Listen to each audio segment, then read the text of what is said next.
Le grand matin été Sud Radio. La petite philo de l'été. Vincent Cespedes. C'est l'heure de la petite philo de l'été. Ce matin, on va parler des selfies qui fleurissent un peu partout, surtout l'été, en petite tenue, la bouche en cœur, sur Instagram ou Facebook. Que disent les selfies de nous, de nos égos, de nos besoins d'être vus et enfin visibles? Pour en parler, bonjour Vincent Cespedes. Bonjour. Je rappelle que vous êtes écrivain, philosophe, selfiste aussi ou pas, vous? Pas trop. Je me suis calmé, vraiment. Pourquoi? Donc pas trop. Parce que c'est très connoté narcissique et qu'à un moment on fait le tour de soi très vite et on est lassé par soi-même. Je vais pas vérifier sur votre compte Instagram alors. On va voir justement si c'est uniquement une culture de l'ego ou pas, ou du narcissisme. Mais vous, par exemple, des perches selfistes, à selfie, devant la Joconde, dans un musée ou ailleurs, ça vous choque? Ça vous choque pas? C'est profondément humain. Pour moi, ça me choque pas du tout. Les selfies n'existent que parce qu'il y a une nouvelle technologie, que tout le monde a des appareils photo, avec son portable, et que effectivement, on n'a pas beaucoup de photographes qui se baladent, donc on devient soi-même son propre photographe pour attester qu'on y était. Et ce désir d'y être, j'y suis. Voilà, j'y suis, je l'ai fait. Jean Baudrillard, un très beau philosophe français d'ailleurs, intéressant à lire dans un livre qui s'appelle Amérique, montre que un des piliers de la pensée américaine, c'est I did it, quoi. Je l'ai fait. J'ai fait ce marathon, j'ai fait le Mont Blanc, j'ai fait la Libye, la Libye peut-être pas aujourd'hui, l'Égypte, etc. Eh bien, le selfie, c'est ça. Ça atteste, ça témoigne qu'on y était et on adresse ça à sa communauté virtuelle. Oui, parce que c'est quand même des photos qui sont pas uniquement des miroirs de soi. Elles sont faites pour être partagées, tout commentées. Le sens du selfie, c'est ça. C'est ça. C'est un petit peu. Souvent, je suis étonné. D'ailleurs, j'entends beaucoup parler du selfie. C'est un mot à la mode depuis qu'il est entré à l'Oxford Dictionary en 2016, je crois. Donc, il y a eu plein de publications là-dessus. Et je suis étonné de voir qu'en général, on oublie que le but du selfie, c'est le partage sur les réseaux. C'est donc pas une sorte de vision narcissique de soi-même. D'ailleurs, dans les selfies, il faut avouer, on a une tête déformée. C'est vraiment moche, quoi. On a la gueule de l'instant, quoi. Donc voilà, ça transpire, c'est ridicule parfois. Donc c'est une vision déjà je dirais, d'une vieille génération intellectuelle de croire qu'il y a du narcissisme. On projette son propre narcissisme sur les selfies. Ouais, c'est les plus vieux qui méprisent la culture du selfie des jeunes en disant mais c'est la génération moi-je. Voilà, exactement. Et c'est pas du tout la génération moi-je, c'est moi-je et toi t'en penses quoi? C'est-à-dire c'est je partage tout de suite et ça doit se faire dans l'instant.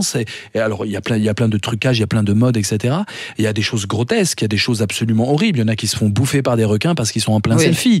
Il y en a qui font des selfies dans les enterrements. Bon voilà, il y a du bon goût, du mauvais goût. Tous les politiques s'y mettent, mais ça signe quand même quelque chose de l'époque. Ça signe l'idée que apparaître aujourd'hui, c'est être partagé sur les réseaux. Apparaître dans la vie, ça sert plus à rien, il faut apparaître dans les réseaux. Or, quelle est la meilleure façon d'apparaître dans les réseaux? C'est de prendre sa trogne et de la partager. Ouais. Alors évidemment, forcément, là je pense aux jeunes. Être partagé, c'est aussi la course aux notes.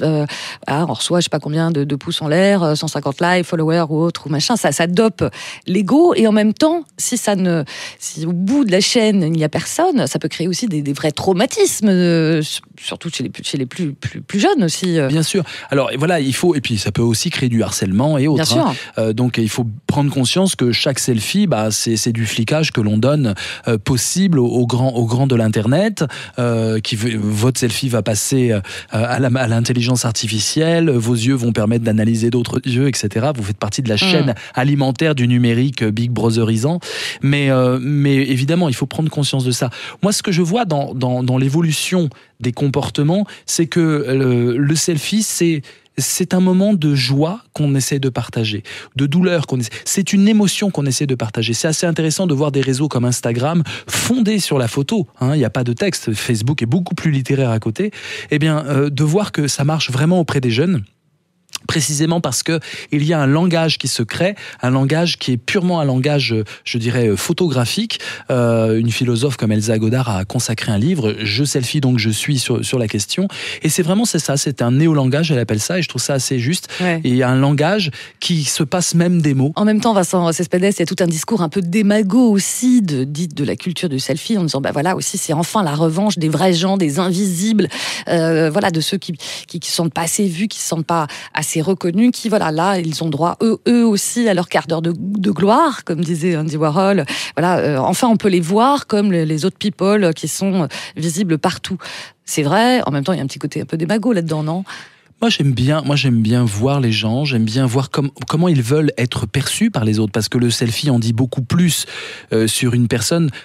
En fait, je choisis mon angle de vue, je choisis comment je m'offre aux autres. Ça dit tout sur une psychologie, tout sur une personnalité. D'ailleurs, il faut faire attention parce que à l'entretien d'embauche, allez voir votre réseau social et dire tiens, voilà les photos, ça dit tout de vous. Ouais. Mais quelque part, il y a une sorte d'innocence et de pureté dans cet acte-là qui moi m'émeut. Personnellement, ça m'émeut. Maintenant, évidemment, ça entre dans cette grille de aimez-moi, dans cette grille que j'appelle l'égoïsme. Vous savez, il y a Narcisse et il y a Écho. Écho, c'est la pauvre qui dit à Narcisse regarde-moi s'il te plaît. Et Narcisse n'a Dieu que pour lui-même jusqu'à se noyer.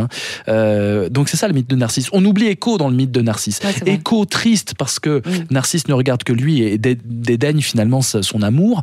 Eh bien va dans une grotte et maigrit, arrête de manger. Elle maigrit tellement que son corps disparaît. Il ne reste plus que sa voix qui donne l'écho dans la grotte. L'écho.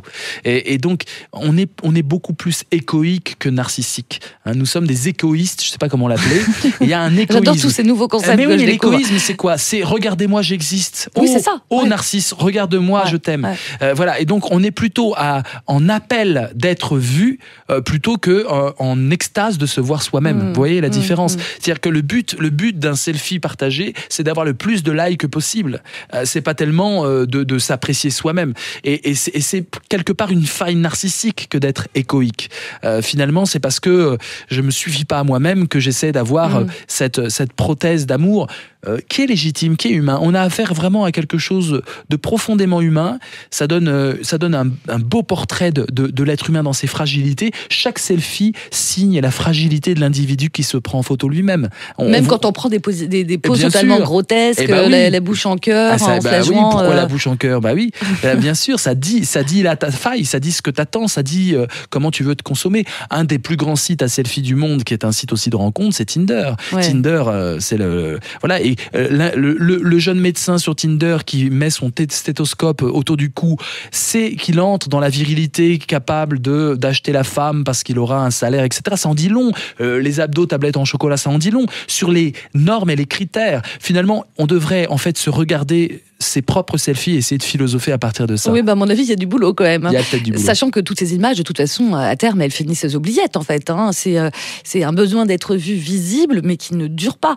Ça ne dure pas, c'est éphémère, et ça permet aussi de révéler la part course au bonheur obligatoire dans laquelle nous sommes tous. C'est-à-dire, alors là, je vous suis pas. Il faut être heureux. Le bonheur est devenu une injonction. Et dans les selfies, la plupart du temps, il s'agit d'afficher artificiellement ce que l'on aimerait que sa vie soit, alors qu'elle n'est pas exactement comme ça. Donc ça montre plus les désirs que la réalité. Ça montre plus le bonheur espéré que le bonheur vécu. On est victime de ce bonheurisme-là, cette injonction au bonheur. Et donc, vive les selfies tristes. Moi, j'ai hâte de les voir. Ah oui, c'est vrai, c'est une bonne idée, vive ça. les selfies où la loose peut être partagée. Parce que être dans la loose et se prendre en selfie, ça a une force philosophique indéniable. C'est-à-dire que tout d'un coup, je reconnais mon point de fragilité et de vulnérabilité et je suis tellement fort de ma faille que je peux l'afficher sans craindre d'être attaqué par ça. On n'en est pas là, mais je pense que dans les années 2062, on y arrivera. 2062 Au selfie triste, pourquoi pas. Les selfies de la loose, ça peut être un bon business. Selfie de la loose, exactement. Mais finalement, pour t'amener, l'ancêtre du selfie, c'est le Polaroid aussi.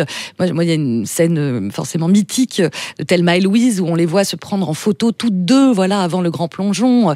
Et c'est leur moment à elles, c'est leur image à elles. Elle la maîtrise, elle la domine. Dans tout selfie, il y a un j'ai existé. Oui. Et ça, dans une vie où finalement on est parfois méprisé au travail, on a l'impression que la vie, on a perdu son sens, on ne sait pas quel est le but du jeu de la vie. Eh bien, il y a un moment, il faut faire acte de présence. Et le selfie, c'est aussi cette petite bouée jetée dans la mer numérique en disant quelqu'un a existé, regardez sa tête, et ça, on ne peut pas me l'enlever. Oui, c'est vrai, c'est ma tête. En attendant, les selfies de la loose. Merci beaucoup, Vincent Cespedes. On se retrouve samedi prochain à la même heure pour la petite philo de l'été. D'ailleurs, ça sera la dernière. Ça va passer trop vite. Trop triste. C'était tellement triste. agréable, voilà. Laurence. Vous ferez un selfie trop triste. On fera un selfie tous les deux. Exactement. Et on vous donnera des astuces pour échapper aux fameux blues de la rentrée.